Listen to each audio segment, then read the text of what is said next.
Hello everyone, and this is my review for WWE NXT on November 9th, 2016. And well, again, we had a good chunk of focus, pretty much on the entire takeover show. Again, focused with the Dusty Rhodes Tag Team Classic. You have both semifinal matches on this one that were taped in the Los Angeles show, and then a mixture of other promos, building up matches, and a mixture of Full Sail stuff to go along with it. So they started off the show with the Authors of Pain going up against DIY, Tommaso Ciampa, Johnny Gargano. Really good match from both sides. I like the aspect of the further you get along in the tournament for the Authors of Pain, the more trouble that they get in some way, shape, or form. Like, they're still built up as like really strong and everything in that sense, but they have a little bit tougher time winning their matches down the road here. And this was that main case. They had a real hard time against Tommaso Ciampa and Johnny Gargano here, to the point that when Paul Ellering distracts them, the Revival comes out and takes out Johnny Gargano to cause getting rid of him, and then the Authors of Pain take out Tommaso Ciampa to get the win. Really good match from both sides here. Like I said, they get the Revival get involved, and this does lead to later on William Regal making an announcement. This was the aspect of a good chunk of the show, as well as that Regal would make an announcement about a match at the TakeOver special. So he makes DIY and the Revival again for the tag team titles, but this time around it's going to be 2 out of 3 falls. So that's been like the one big staple of NXT. Like, their big go-to stipulation match has always been the 2 out of 3 fall match versus everything else, even though we have seen a ladder match and now an Iron Man match, or Iron Woman match, because of the case it was Bayley and Sasha Banks, and we've seen the cage match as well. But their mainstay has always been the 2 out of 3 falls, which we haven't seen in a while, and we get to see it come back here for the TakeOver special for Tommaso Ciampa, Johnny Gargano against the Revival. So it should be an interesting tag team match, and I think it's going to come off really good in the end for that aspect of everything.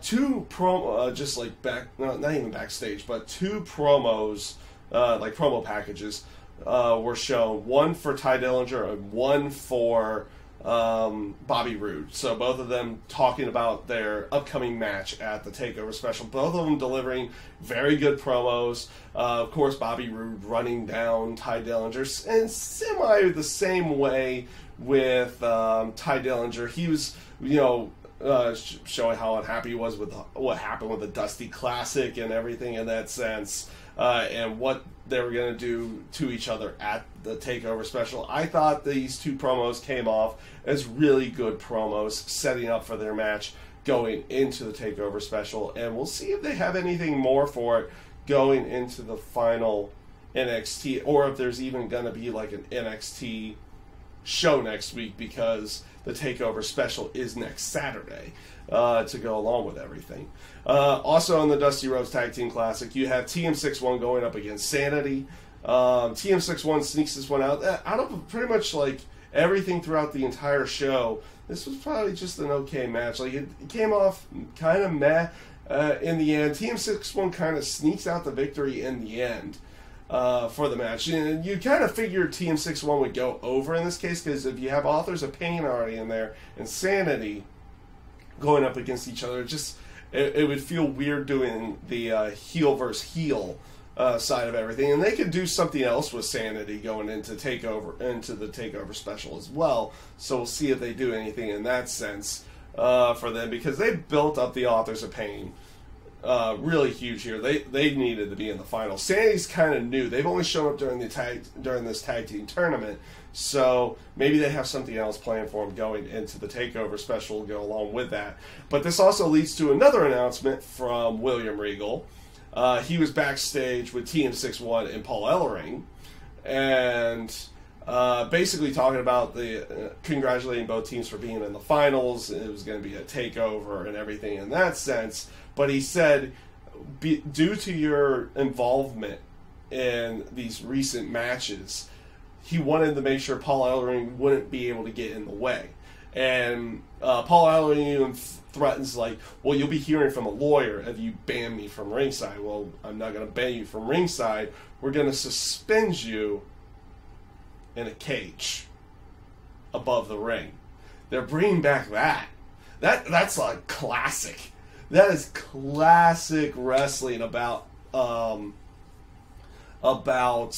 you know, take the manager, and instead of banning them from ringside, you actually just suspend them above, not above the ring, but like above somewhere else inside of a cage, and they can't get involved in the match outside of maybe shouting instructions to their team to go along with it. So nice classic way of doing it. I actually kind of like it because we haven't seen it in so long. Then again, with main roster side, you haven't had really a lot of managers, and they don't really necessarily have been they haven't been able to do something like that. So it's going to be interesting to see that dynamic and what they will play off of it at the TakeOver special in some way, shape, or form. And like I said, nice touch adding a classic stipulation to a match like this. I fully liked it. I fully liked it. It came off really good. Rachel Evers, or Rachel Ellering, so she's going by Rachel Evers now, went up against Ember Moon. This is basically your, like, Evers did get some offense in this match, but this was basically your typical thought process. They're building Ember Moon up to eventually probably face Asuka in some way, shape, or form down the road, whether it be at the next TakeOver special or somewhere else down the road. But this was another way of them continuing to build Ember Moon up, and I think they did a pretty good job in there. That Rachel Evers was able to take the bumps well. She was also delivering decent offense to go along with it too. It wasn't fully a squash match, but you could tell that they were trying to make Ember Moon look as strong as possible throughout the entire match. And I do like Ember Moon's moveset. I've watched a little bit, like with some of these guys. I've seen some of their stuff in their indie promotions, or in the case of Sandy with Eric Young, I saw what he did in TNA and everything in that sense, and where he's changed himself up to now to go along with it. So, like, I had seen Athena do some stuff in the independents and seen some of those matches. So I've seen that moveset before. It's a good moveset, and like I said, they're just building the character up to what you would assume is going to be a match against Asuka somewhere down the road. And we'll see how they play off that storyline, and who will be playing the heel, who will be playing the face, in any way, shape, or form to that sense at that time. Or will they even really go for a heel versus face, or are they just going to let the characters kind of work themselves out in some way, shape, or form? So we'll see how that ends up playing off, because we all know where Asuka's going to be with NXT TakeOver. Technically, Ember Moon's not doing anything with TakeOver, though that could change at any given time to go along with it. So that being said, this goes into the final aspect of the night, which was the Samoa Joe Shinsuke Nakamura rematch contract signing. Of course, they set it up where, you know, Shinsuke comes out and everything, and they have all of the security and everything getting to prevent any kind of interaction or anything in that sense with Samoa Joe and Shinsuke Nakamura. But Joe decides not to come down to the ring, and he plays off like this disrespectful, or this guy who just wants to get under William Regal's skin all the time. He brings out his own table and chair and sits on the rampway to cut his promo and conduct his business, even to the point that he forces William Regal to get the contract, to take it up to him and sign it. And like when he was like, it's like after he signs and hands it to goes to hand it to William Regal, just drops it on the table, just acting like a total asshole at all times. It was great. It was good stuff from Samoa Joe. Like, he was garnering heel heat. It wasn't like he was doing these things and it was actually getting the crowd to pop it. It was like getting the crowd to not really like him. And he was getting looking like he was getting under Shinsuke's skin. Like, we've seen a different side of Shinsuke Nakamura. He doesn't come out there and be the overly flamboyant or the calm and playing his mind games. Like, he is more